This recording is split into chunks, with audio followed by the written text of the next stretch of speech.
జీవితంలో ఉన్నత స్థానాలను అధిరోహించడానికి క్రీడలు ఒక గొప్ప మార్గమన్నారు రాష్ట్ర మంత్రి కొండపల్లి శ్రీనివాస్.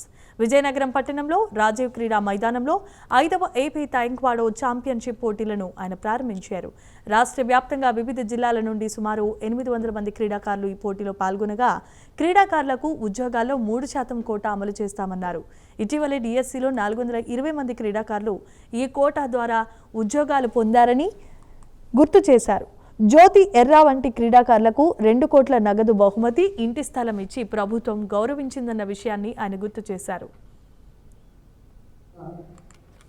ఎంతో ఇంట్రెస్ట్ చూపించి ఈ పిల్లల్ని పార్టిసిపేట్ చేయించి వాళ్ళకు ఒక మంచి లెర్నింగ్ అనేది ఇక్కడి నుంచి తీసుకెళ్ళడానికి కూడా మీరందరూ కూడా ప్రోత్సహించినందుకు మరి అలాగే పిల్లలు చాలా యాక్టివ్గా సరదాగా చాలా ఆనందంగా ఎంజాయ్ చేస్తున్నారు. మీరందరికీ కూడా ఒకటే నేను తెలియజేస్తున్నాను, ఈరోజు గౌరవ ముఖ్యమంత్రి గారు ఆయన ఎప్పుడు కూడా స్పోర్ట్స్కి ఒక స్పెషల్ ఇంట్రెస్ట్ ఇస్తూ ఉంటారు. గతంలో మనం చూసాము, ఎంతోమంది బ్యాడ్మింటన్ ప్లేయర్స్ అయ్యారు.